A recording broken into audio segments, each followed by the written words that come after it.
चित्र बघ, पार्थने काढलंय. अगं बघ ना नीट, याचे स्पेशल काय सांग बरं. स्पेशल कळण्यात पण बुद्धी नाहीये मला. ते खरंच आहे.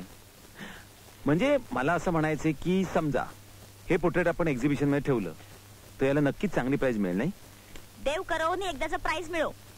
वहिनी, तू देवाला विनंती केलीस की रागवलीस हेच कळलं नाही. छान तडका दिलास. भाजीला म्हणालो, तू कशाला रागवतेस? तुम्हाला काय म्हणायचं होतं ना ते कळलं मला. आता यापुढे अशा गोष्टी माझ्या समोर आणू नका म्हणजे झालं.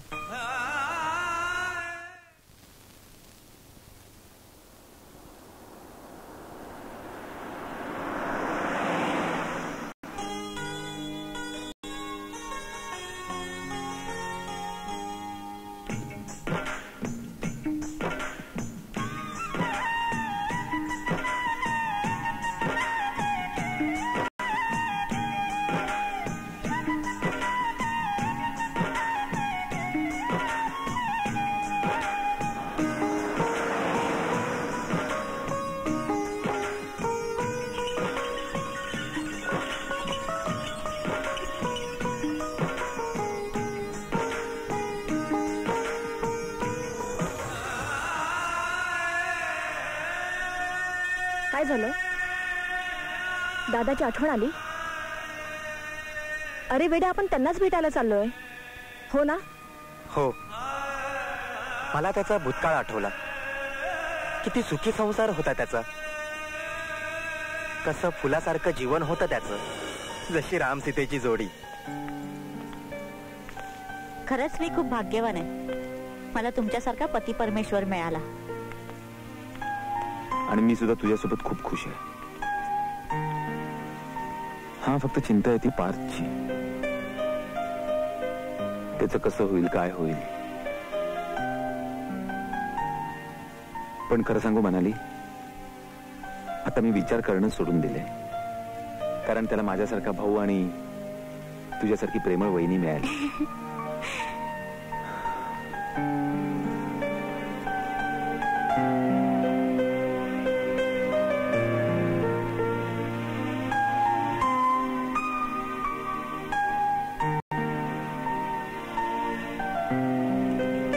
नीट बस रे, बस बघून नीट मी करतो सगळं व्यवस्थित.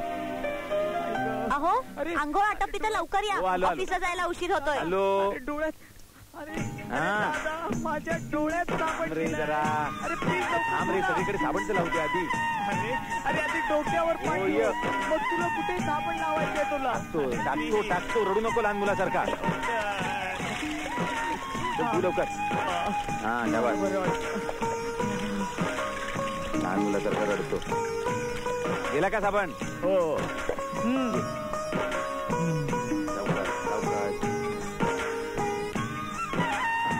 थांब, खुर्ची मागू बस.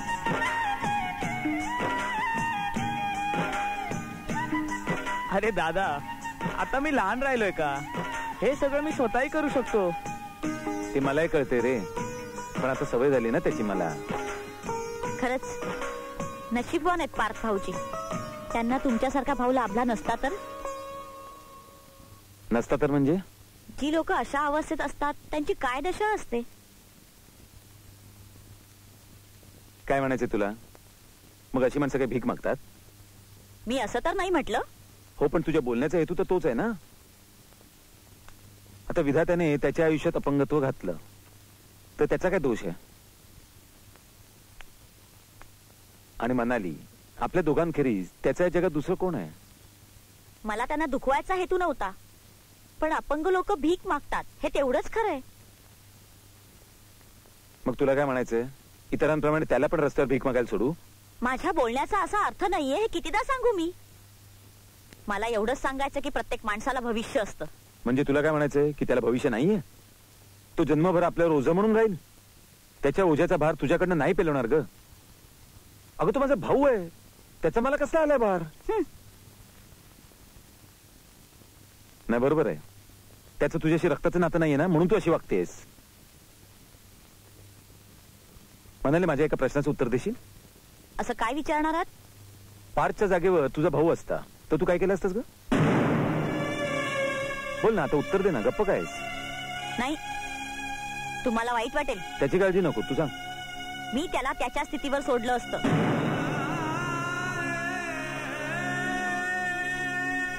काय झालं पार्थ, कुठे चाललास? आहे आहे इथेच. अरे पण सावकाश जा. हो.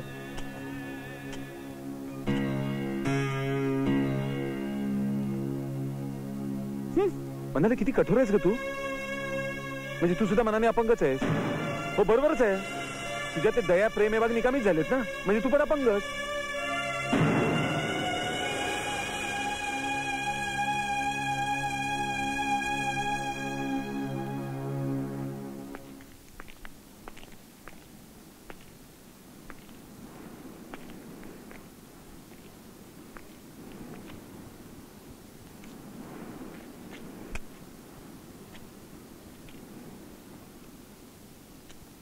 जाऊ दे पार्थ, वेडी येते. आणि एक लक्षात घे, तिचा उद्देश तुला तुझ्या अस्तित्वाची जाणीव करून देण्याचा नव्हता. आणि शेवटी तिचा स्वभाव तुला माहितीच आहे. दादा, मी वहिनीला कधीच वाईट समजलं नाही. ती तिच्या जागेवर बरोबर आहे. हं.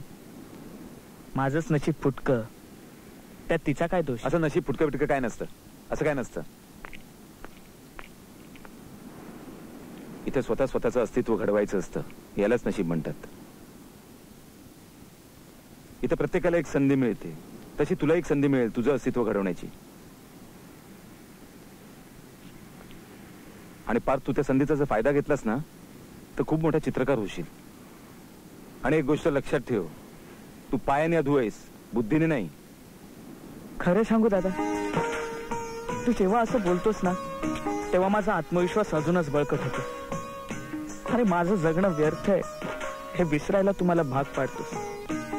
एक दिवस मी सगळ्यांना दाखवून देईन, पायाने अपंग असलो म्हणून काय झालं, माझ्यातही गुण आहे, माझं इथं अस्तित्व आहे. वा पार्थ, मला तुझ्याकडून हीच अपेक्षा होती. तर राजा, मी निघू, मला ऑफिसला जायला उशीर होतो. काळजी घे. हो.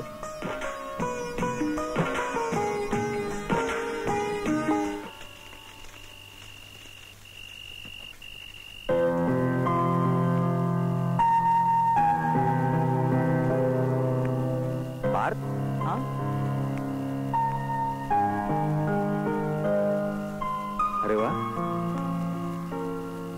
काय मस्त ड्रॉइंग काढलेस रे. वाघ बकरीला खायला उतावीळ झालाय, पण त्याचे पाय तिथेच थबकले. काय बकरीच्या चेहऱ्यावर दुःख दाखवलेस. हो दादा, चल आपण वहिनीला दाखवूया. ए चल ना रे. चल सावकाश, थांब जा, मी घेतो. ये ये सावकाश, हळू. चल. हो हो हळू, दाखवतो म्हटलं ना. म्हणाली म्हणाली, बघ हे चित्र बघ, पार्थने काढलंय. अगं बघ ना नीट, याचे स्पेशल काय सांग बरं. स्पेशल कळण्यात पण बुद्धी नाहीये मला. ते खरंच आहे. म्हणजे मला असं म्हणायचंय की समजा हे पोर्ट्रेट आपण एक्झिबिशन मध्ये ठेवलं तर याला नक्कीच चांगली प्राइस मिळेल, नाही? देव करो आणि एकदाचा प्राइस मिळो. वहिनी, तू देवाला विनंती केलीस की रागवलीस हेच कळलं नाही. छान तडका दिलास. भाजीला म्हणालो, तू कशाला रागवतेस? तुम्हाला काय म्हणायचं होतं ना ते कळलं मला. आता यापुढे अशा गोष्टी माझ्या समोर आणू नका म्हणजे झालं.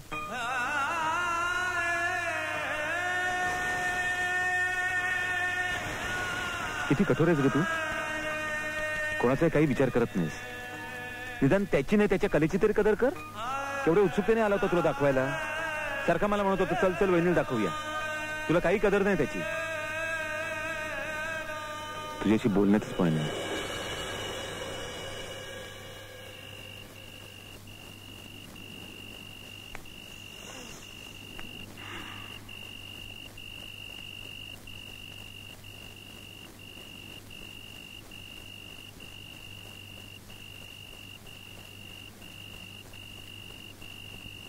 मनाली, मनाली, माझ्यासाठी पार्थ आणि तू सगळं काही आहे.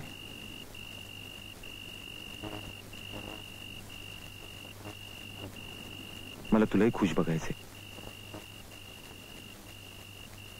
कळत न कळत मी तुला रागवत असेन, बोलत असेन, याचा अर्थ मला तुझी काळजी नाही असं नाहीये ग. पार्थ अपंग आहे म्हणून मला त्याची जास्ती काळजी वाटते.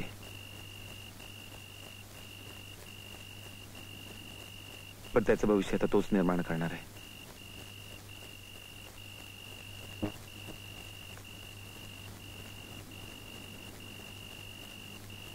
म्हणजे नेमकं काय करणार आहे?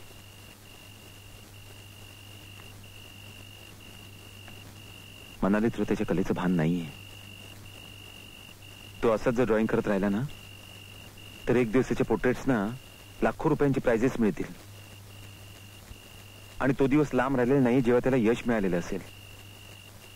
आणि तसं नाही झालं तर?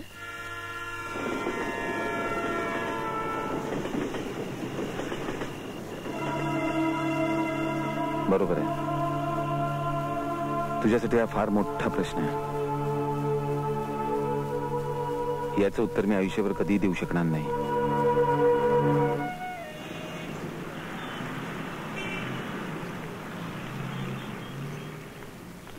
हाय मनाली. हाय, काय म्हणते? मस्त. तू कशी आहे? मी मस्त. कुठे चालली? मी मार्केटला. मी पण मार्केटला चालले. काय ग, कशी आहेस तू? बरी आहे. उदास असल्यासारखी वाटतेस. Family problems. मनाली, तुझं लग्न होऊन 2 वर्ष झाली, पण तुझ्या घरात अजून पाळणा नाही हल्ला.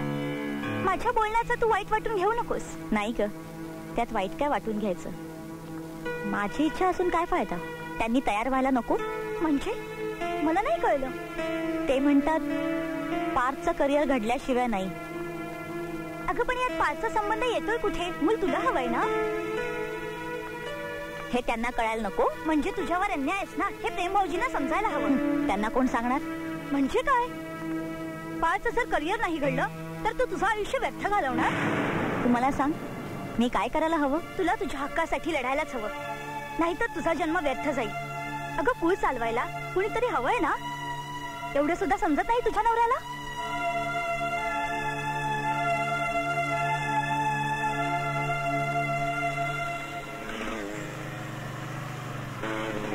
हो साहेब, 2 रुपये द्या ना. 2 दिवसापासून काहीच खाल्लेलं नाही हो. कुणाला? तुला की याला? मला. का तुला का? तुला काय झालं? तू धडधाकट आहेस ना का अपंग आहेस? मग याला द्या. हा आहे ना अपंग. त्याला का म्हणून देऊ?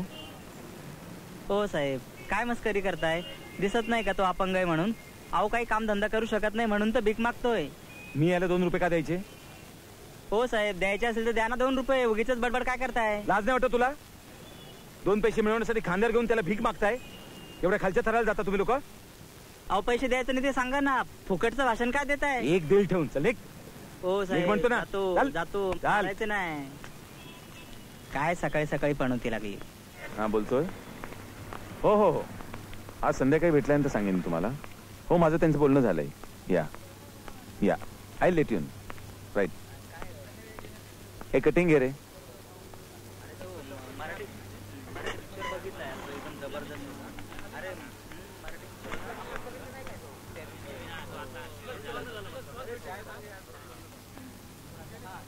नमस्कार साहेब. साहेब, तुम्ही मला ओळखलं का? मी तो श्याम्याला पाठीवर घेऊन भीक मागणारा. तुला ओळखलं म्हणून तो मुद्दा मला इथे. साहेब, मी आज जे काय ते केवळ तुमच्यामुळेच. तुमच्या त्या बोलण्यानं मला माझ्या अस्तित्वाची जाणीव करून दिली. पण मी श्याम्याला भीक मागू दिलं नाही. त्याला पण बूट पॉलिशचा धंदा टाकून दिलाय. अशीच प्रगती कर आणि कष्टाने पैसे मिळवायला शिक. हा? नको साहेब, हे घे. नको नको. हे रे, राहू द्या, राहू द्या. हे म्हणतो ना. तुमच्याकडनं पैसे घेणं म्हणजे हे पापाचं म्हणतो ना. आहे. हे वा. साहेब, तुमच्या उपकाराची फेड समजून दे. घ्या. हो. हा.